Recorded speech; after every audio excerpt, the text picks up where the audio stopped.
Hi friends, welcome to ఒరే మచ్చా YouTube channel. Delhi capital head coach Ricky Ponting వచ్చేసరికి Rishabh Pant IPL 2024 ఆడతాడా లేదా, అసలు కెప్టెన్సీ బాధ్యతలు ఇస్తారా ఇయ్యరా అనేది పూర్తి డీటెయిల్స్గా చెప్పడం జరిగింది. దాని గురించి పూర్తి డీటెయిల్ తెలుసుకునే ముందు మా ఛానల్ సబ్స్క్రైబ్ చేసుకోండి, పక్కన ఉన్న బెల్ ఐకాన్ కూడా క్లిక్ చేసి పెట్టుకోండి. ఫర్దర్గా మేము వీడియోలు అప్లోడ్ చేసినప్పుడు మీకు నోటిఫికేషన్ వస్తుంది. రిషబ్ పంత్ వచ్చేసరికి 2022లో భారీ యాక్సిడెంట్ అవ్వడం జరిగింది.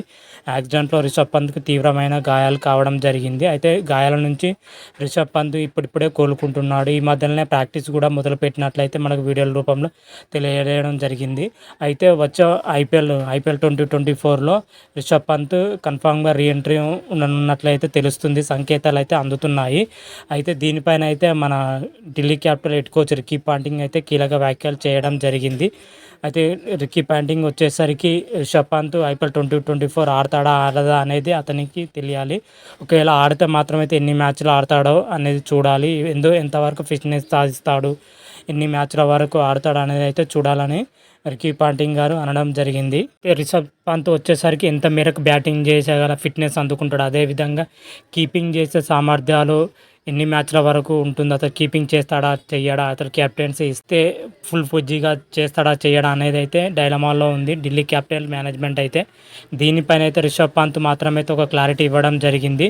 సీజన్ మొత్తం ఆడతాను, ప్రతి మ్యాచ్ ఆడతాను, ప్రతి మ్యాచ్లో కీపింగ్ చేస్తాను, ప్రతి మ్యాచ్లో కెప్టెన్సీ వహిస్తానని రిషబ్ పంత్ మాత్రం అయితే ధీమాగా ఉన్నట్లయితే అందుతున్న సమాచారం ప్రకారం అయితే ఢిల్లీ క్యాపిటల్ మేనేజ్మెంట్ అంటే రిషబ్ పంత్ మధ్య చర్చలు అయితే జరుగుతున్నట్లయితే సమాచారం అందుతుంది. దానిపైన అయితే క్లారిటీ అయితే లేదు. అయితే రికీ పాంటింగ్ వచ్చేసరికి రిషబ్ పంత్ ఎన్ని మ్యాచ్లు ఆడితే అన్ని మ్యాచ్లు మాకు ప్రయోజకరంగా ఉంటాయి, అన్ని మ్యాచ్లు మాకు బెనిఫిట్గా ఉంటుందని కూడా చెప్పడం జరిగింది. అయితే రిషబ్ పంత్ అయితే కెప్టెన్సీ చేస్తాడా చేయడా, ఒకవేళ కెప్టెన్సీ అయితే ఎన్ని మ్యాచ్ల వరకు చేస్తాడు, ఒకవేళ కెప్టెన్సీ చేయకపోతే ఆల్టర్నేటివ్గా డేవిడ్ వార్నర్కు వెంటనే కెప్టెన్సీ బాధ్యతలు అప్పగిస్తామని కూడా మన రికీ పాంటింగ్ గారు చెప్పడం జరిగింది. అయితే దీనిపైన ఒక స్పష్టత అయితే ఉన్నారు. రికీ పాంటింగ్ ఈ సీజన్లో రిషబ్ పంత్ మరి ఆడతాడా అయితే అనుమానంగానే కనిపిస్తుంది. ఎందుకంటే రిషబ్ పంత్ ఇప్పుడిప్పుడే గాయం నుంచి కోలుకొని ఇప్పుడిప్పుడే ప్రాక్టీస్ మొదలుపెట్టాడు.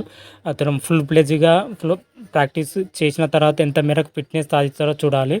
మరి ఫిట్నెస్ సాధిస్తే కెప్టెన్సీ చేస్తాడా చేయడా అనేది అయితే సందిగ్ధంలో ఉంది మేనేజ్మెంట్. అయితే ఒకవేళ రిషబ్ పంత్ కెప్టెన్సీ చేయకపోతే మాత్రమైతే డేవిడ్ వార్నర్కి కెప్టెన్సీ బాధ్యతలు అప్పగించే అవకాశం ఉన్నట్లుగా అయితే రికీ పాంటింగ్ గారు అయితే చెప్పడం జరిగింది. మరి చూడాలి వచ్చే ఐపీఎల్ 2024లో మరి రిషబ్ పంత్ ఆడతాడా ఆడడా అనేది మరి కొద్ది రోజులు వెయిట్ చేయాల్సింది. ఆడితే మాత్రం అయితే ఎన్ని మ్యాచ్లు ఆడతారో చూడాలి.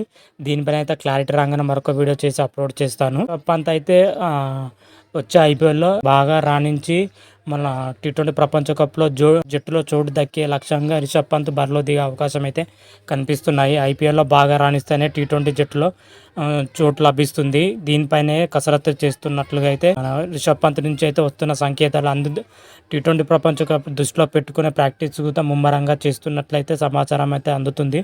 మరి చూడాలి రిషబ్ పంత్ అనుకున్న లక్ష్యాన్ని మరి ఐపీఎల్లో సాధించే T20 ప్రపంచ కప్ జట్టులో చోటు లభిస్తుందా లేదా అని అయితే చూడాలి. దాని మీద అయితే మొత్తం ఐపీఎల్ మీద ఆధారపడి ఉంది. మరి ఐపీఎల్లో రిషబ్ పంత్ ఎంత మేరకు రాణిస్తారో చూడాలి. మరి చూద్దాం ఐపీఎల్లో రిషబ్ పంత్ ఎలా రాణిస్తాడు, ఏ విధంగా రాణిస్తాడు, ఎలా రాణించబోతున్నాడు అనేది పూర్తి డీటెయిల్స్ మనము త్వరలోనే తెలుసుకుందాం 1 by 1. అంతవరకు మీకు ఈ వీడియోగా నచ్చినట్టయితే లైక్ చేయండి, షేర్ చేయండి. మరిన్ని వీడియోల కోసం మా ఛానల్ సబ్స్క్రైబ్ చేసుకోండి, పక్కన ఉన్న బెల్ ఐకాన్ కూడా క్లిక్ చేసి పెట్టుకోండి. ఫర్దర్గా మేము వీడియోలు అప్లోడ్ చేసినప్పుడు మీకు నోటిఫికేషన్ వస్తుంది. హర హర మహాదేవ్ శంభో శంకర. Thank you.